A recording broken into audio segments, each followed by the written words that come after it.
सियावर रामचंद्र की जय। मोर मुकुट वंशी की जय।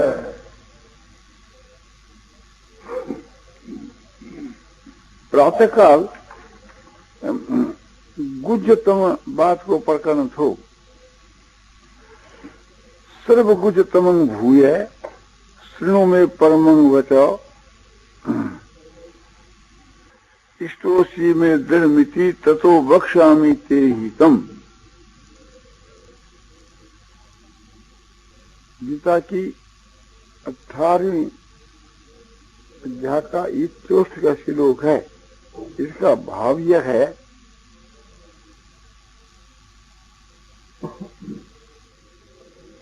कि सर्वगुज्जतमं भूय शृणु में परमं वचः।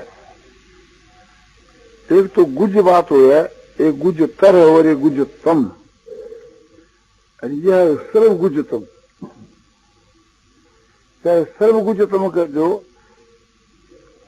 चाहे राजगुज्ज कर दो, एक ही बात है। गोपनियों के मां राजा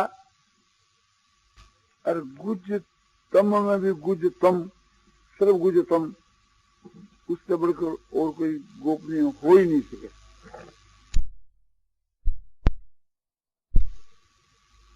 तो भूये सुन, पहला भी तने कही फिर भी सुन। कैसी बात है कि मेरा परम वचन है। भगवान कहते हैं कि मेरा परम वचन है।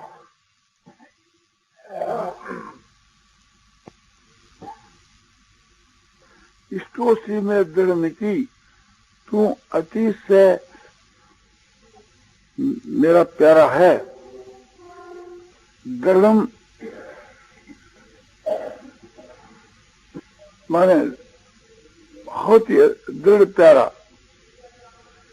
ततो बख्शामि ते ही तुम, मैं तेरा बहुत ही इष्ट हूं। इस आशा तू मैंने बहुत ही प्यारो है और मैं तेरे बहुत हित की बात कहता हूं। यह बात कह करके कि और भगवान मैंने उपदेश दियो। तो इसके पहला भी यह बात कही। हाँ बोलो, पहला भी कही। 9वें अध्याय के अंत में 18वें अध्याय के 65 का पूर्वार्ध और 9वें अध्याय के अंतिम श्लोक 34 का पूर्वार्ध ठीक वैसा का वैसा। क्या है कि मन मनाहो मद भगतो मदिया जीवान नमस्कुरु। तू मेरे में मन को लगा, मेरा भक्त हो जा, मेरी पूजा कर, मुझको ही नमस्कार कर।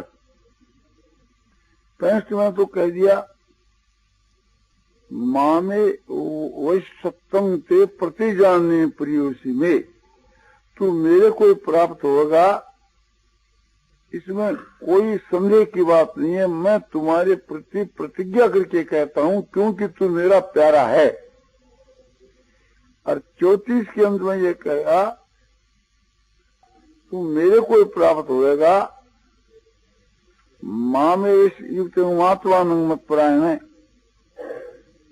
इस प्रकार मेरे में मन लगाए मेरी शरण हुआ, तू मेरे को प्राप्त होगा। तो ये बात बतलाई कि ये शरण का भी विषय, मेरी शरणागत का विषय है। और ये शरणागत का विषय है उस 18वें अध्याय के 57 के श्लोक में भी कहा।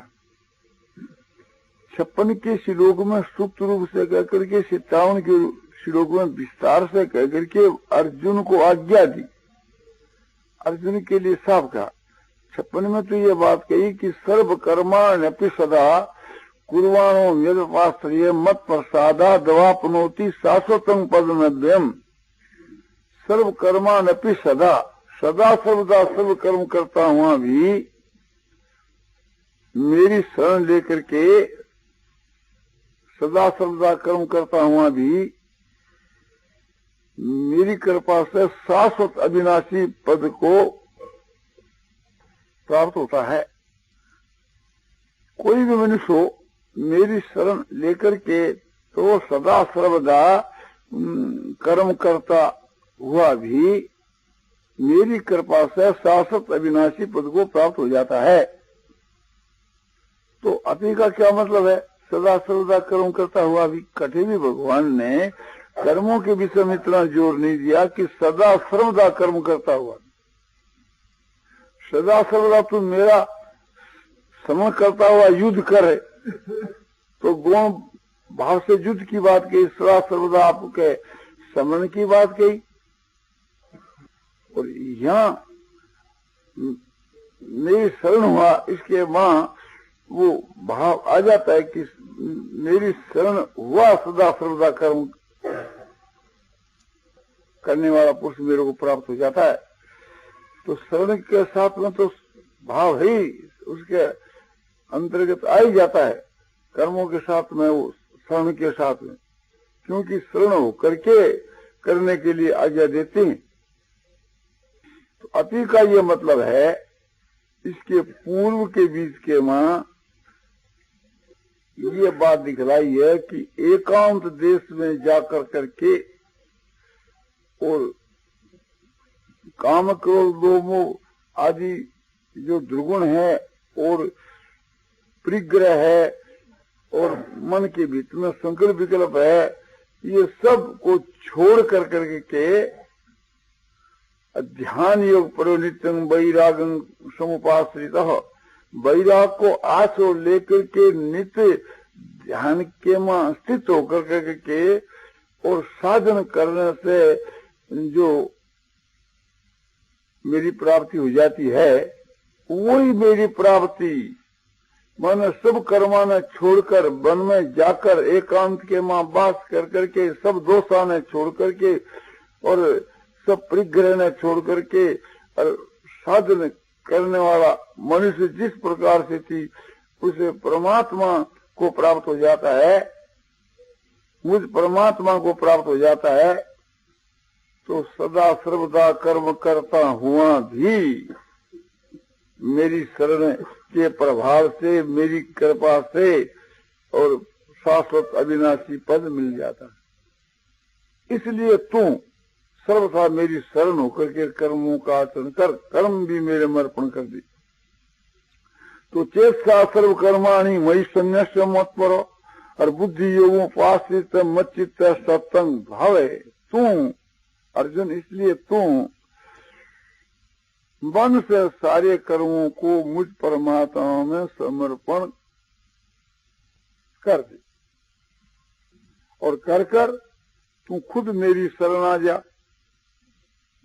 सब कर्मा को भगवान के मां समर्पण कर लूं क्या, कि जैसे खटपुतली के सारे कर्म, सारी की चेष्टा सूत्रधार के अर्पण है, वो जो नचाओ वैसे ही नाचे। इस प्रकार से तू कठपुतली बन जा, मैं जो तन नचाऊं जैसे ही नाच।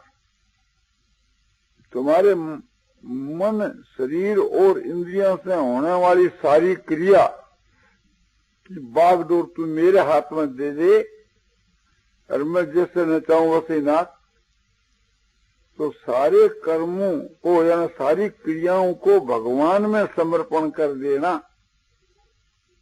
भगवान के अधीन कर देना और खुद भी भगवान के अधीन हो जाना। तू मेरी शरण आ जा, वो तू भी ऐसे मेरी शरण आ जा। और बुद्धि का आश्रय भी तू मुझको ही बना ले और मच्चित्त सत्संग भव, मन भी मेरे में लगा दी। चेष्टा सर्व कर्माणि मयि संन्यस्य मत पर और बुद्धि योगों उपाश्रित और मच्चित्त सततं भवे। चार बात कि सारी क्रिया माना सब कर्म मेरे में अर्पण कर दी और तू खुद मेरे अर्पण हो जा और बुद्धि भी मेरे में लगा दी और मन भी मेरे में लगा दे। और वहाँ 2 श्लोकों में यही बात कही, गीता की अंतिम जो अध्याय के मां 65 के श्लोक में कि मन मनाव मद भक्तो मदियाजी मांग नमस्कुरु मामे वैश्व युक्त महात्मा मत परायण सर्व धर्मान परित्यज्य मामेकं शरणं व्रज अहं त्वा सर्व पापेभ्यो मोक्षयिष्यामि मा शुचय। तो यहाँ कहते मन मनाभ और यहाँ का मत चित्त भव, एक ही बात। मेरे में मन लगा दे और मेरे में चित्त लगा दे, चाहे मन मना भाव कह दो और चाहे मत चित्त भाव कह दो। सत्संग बात कह करके अब आप साफ कर दी कि नित्य निरंतर मन मेरे में लगा दे। और क्योंकि सर्व धर्मान प्रीतज्य, प्रीमान अच्छी प्रकार से सारे धर्मों को तू मेरे में समर्पण कर दे, तो सारे धर्मों को भगवान में समर्पण कर देना वही बात हुई। और चेत सा सर्व कर्माई मई संन्यास है, चित से सारा कर्म जो है सो मेरे समर्पण कर दी। और वहां कहो कि मां मेकं शरणं व्रज, तू मेरी एक ही शरण आ जा।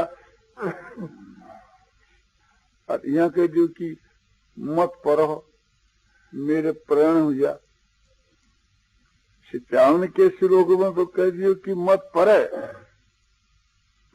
और 66 के श्लोक में कह दियो कि आपने मां मेकं शरणं व्रज, मेरी एक ही शरण आ जा।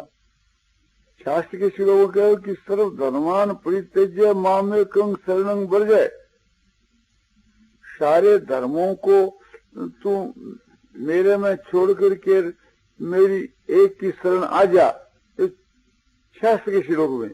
और यो ही भाव 56 के श्लोक के चेत सा सर्व कर्माणी मई संन्यास मत पर, चित से सारे कर्मों को मेरे में समर्पण कर के और तू मेरे प्राण हो जा। कोई फर्क नहीं, शब्दों को फर्क है।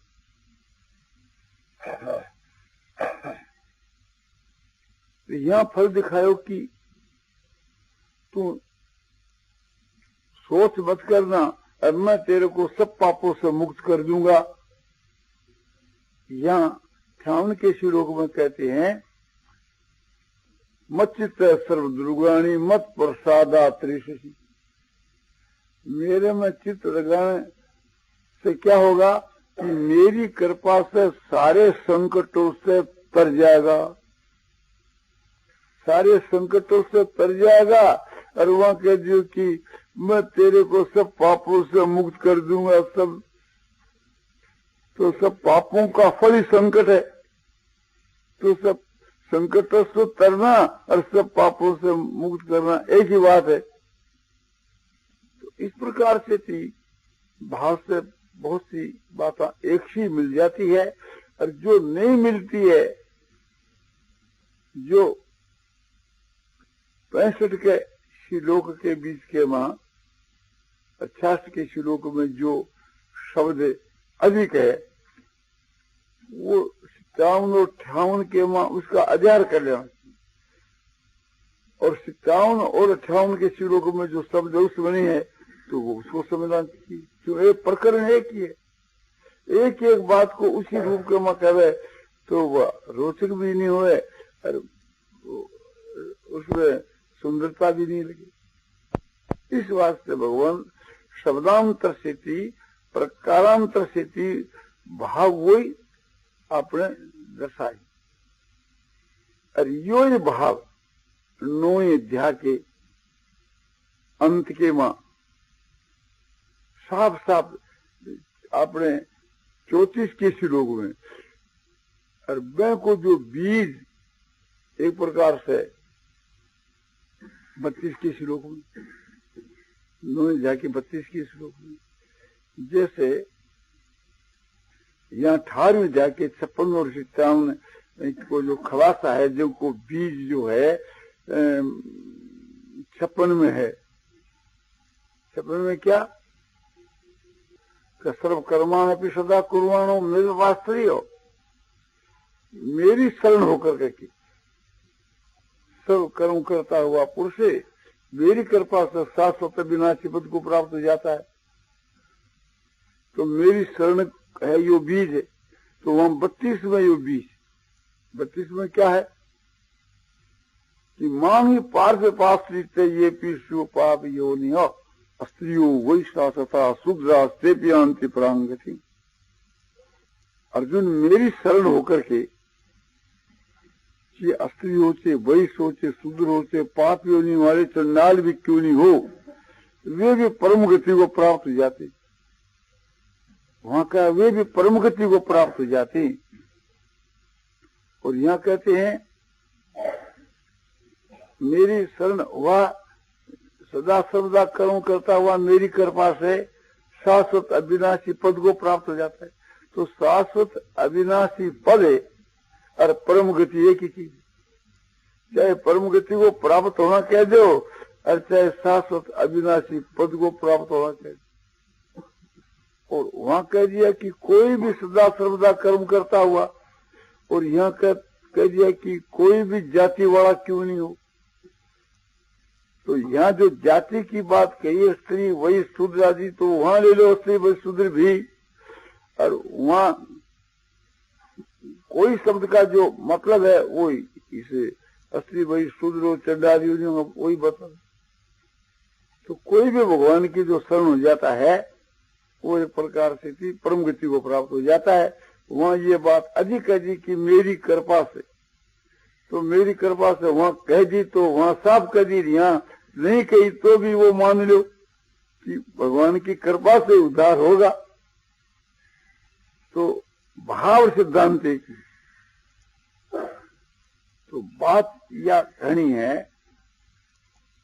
सर्वगुजतम भूय श्रेणु में परमं बचा।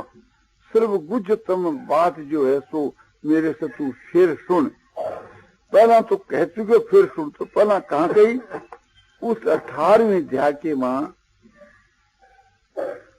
56, 57 और 58 के श्लोक में कही, जो आगे ने भविष्य में 65 और 66 के श्लोक में जो बात कही थी वह 56, 57 और 58 के श्लोक में 18वें अध्याय में कही। और उसके पहले स्पष्ट जो है वही प्रकरण, वही प्रकरण 9वें अध्याय के 32, 33, 34 के श्लोकों में। तो 32, 33, 34 के श्लोकों में प्रकारांतर से आधो श्लोक तो जू को तू 34 9वें जाके 34 को पूर्वार्ध और 18वें जाके 65 को पूर्वार्ध सेम एक प्रकार मन मना मद भक्तो मध्याजी मांग नमस्कुरु। और समझो कि भाव वही शब्दों को थोड़ा फेर। तो मैंने सूत्र से कह दियो कि मांगी पार्व पास है ये भी सुपाप योनि है अस्त्रियो वैश्या तथा शूद्रास्त्रे पियांति प्रांगतिम। हे पार्थ मेरी अच्छी प्रकार से शरण हुआ, आश्रित और उपासित। आश्रित मान शरण हुआ, यहाँ जो मांग पार्थ विपाश्रित है, अच्छी प्रकार से मेरी शरण हुआ, मेरे आश्रय हुआ। कौन कि स्त्री वैश्य तथा शूद्र और पाप योनि वाले मनुष्य भी परम गति को प्राप्त हो जाए। इसलिए तू मेरी शरण हो। अब शरण का प्रकार क्या? वो प्रकार ये कि मन मना हो मद भक्तो मध्याजी मां मनुष्य, ये प्रकार। तो 32 और 34 फिर 33 में क्या बात रह गई? 33 में यह बात रह गई किम पुण्य ब्राह्मणा पुण्य भक्ता राजर्षि सदा। फिर जब स्त्री वैश्य शूद्र और पाप योनि वाले चंडालादि भी मेरी शरण लेकर मुक्त हो जाते हैं, तो फिर कहना ही क्या है कि जाति से भी ऐसो समझो ब्राह्मण हुए और आचरण भी अच्छे हुए, और जाति से भी ऐसो क्षत्रिय हुए और क्षत्रिय होकर के राज ऋषि हुए, राजा भी हुए, ऋषि भी हुए, तो उनका जो उद्धार हो जाए मेरी शरण लेकर के, उसमें तो कहना ही क्या है। इसलिए तू जो है सो मेरे को भज, तू मेरी शरण आ। भज माने मेरी शरण आ। किं पुनर्ब्राह्मणा पुण्या भक्ता राजर्षि तथा अनित्यम असुखम लोकम इमं प्राप भजस्व माम। अनित्यम असुखम इमं लोकम, ये जो मनुष्य का जो शरीर है, मनुष्य का जो शरीर है, ये मनुष्य लोक, मनुष्य शरीर बड़ा दुर्लभ है। ये भाव इसमें से ध्वनि निकलती है कि ऐसा जो मनुष्य शरीर, इससे मालूम होता है बड़ा दुर्लभ है। प्राप्त होना बहुत मुश्किल है, देवताओं को भी मुश्किल है। जो किसी को प्राप्त हो गया है या तेरे को जो प्राप्त हो गया, भगवान अर्जुन को खास कहते हैं, इसको तू पाकर और कैसा है कि अनितम, सदा रहेगा नहीं, जल्दी विदा होने वाला। और इस मनुष्य शरीर में जो तुम्हारे को सुख के नाम से जो चीज प्रतीत है वो सुख नहीं है, असुखम, सुख का अत्यंत अभाव है। कहीं फंस नहीं जाना संसारिक सुख को सुख मान करके। तो क्या करूं कि माम भजस्व, मेरे को भज, मेरी शरण आ। भजनों को मतलब है मेरी शरण आ, या भजनों शरण एक ही चीज, क्योंकि भजनों तो भगवान की भक्ति है। अरे बात शरणागति, बोले शरणागति भक्ति एक ही चीज है। अनन्य भक्ति कह दो, अनन्य शरणागति कह दो, एक ही चीज। और जहां शरणागति के नाम से भगवान उसका प्रकार बतलावेंगे, वहां भक्ति को अंतर्गत ले लेंगे, और जहां भक्ति का प्रकार बतलावेंगे वहां शरणागति को अंतर्गत ले लेंगे।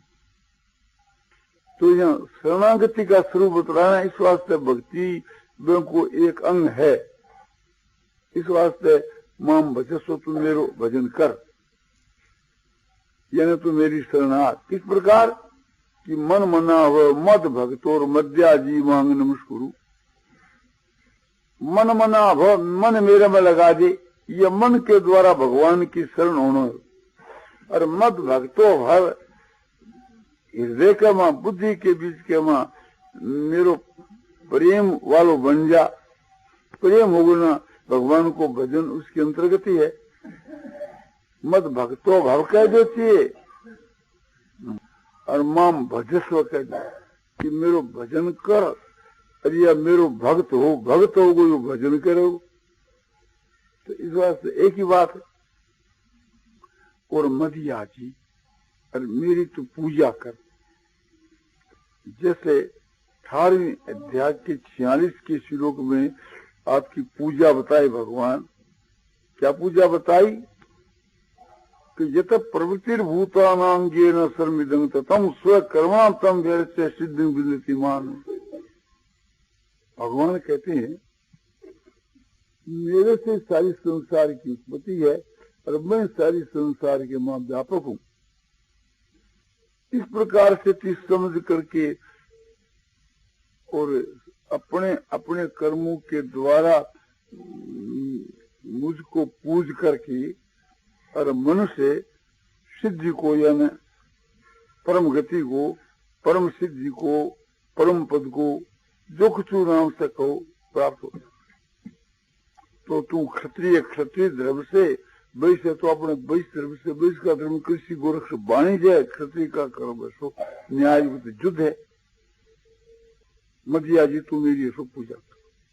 और दूसरी वो पूजा जैसे मंदिरों में जाकर भगवान की पूजा करनी, या अपने घर के बीच के वहां भगवान की मूर्ति की स्थापना करके भगवान की पूजा करनी, फिर भगवान के भोग लगाना, आरती उतारनी, स्तुति प्रार्थना करनी, इस पूजा के सब अंग भावी पूजा। और अपने हृदय के मस्तिष्क जो भगवान है, हृदय रूपी मंदिर में भगवान के स्वरूप की स्थापना करके वे की पूजा करनी, अथवा अपने बाहरी आकाश के बीच में भगवान के स्वरूप की स्थापना करके मानसिक पूजा करनी, मानसिक भगवान को स्वरूप, और अपने मानसिक शरीर से उनकी पूजा करनी, मानसिक की सामग्री और क्रिया भी सब मानसिक ही। तो वह मानसिक पूजा जी के सभी चीज मानसिक हो गए, तो वह मानसिक पूजा भी बहुत ऊंचे दर्जे की, और सब में भगवान विराजमान है, यह समझ करके सबकी पूजा ही भगवान की पूजा, सबकी सेवा वही भगवान की पूजा है। तो सबकी सेवा, सत्कार और आदर करना है, यह भगवान की पूजा है। तो ये पूजा के प्रकार है। तो यह मदिया जी, और मांग नमस्कार, मेरे को ही तो नमस्कार कर। तो नमस्कार करना यह है कि भगवान के चरणों में अपने आप को समर्पण कर देना। तो अपने आप को समर्पण करे तो फिर बाकी क्या रहो, उसकी कोई चीज है वो तो उसके साथ समर्पण हो ही गई। ये चरणा में गिरने को भाव। दूसरों, भगवान के मंदिरों में जाकर भगवान के चरणों में नमस्कार करना, अपने घर में भगवान की मूर्ति की स्थापना करके मैं को नमस्कार करना, अपने हृदय में जो स्थित भगवान है उसे को मन से नमस्कार करना, और अपने बाहर के मां भगवान के स्वरूप की स्थापना करके मैं मानसिक नमस्कार करना, उत्तरोत्तर सब श्रेष्ठ है।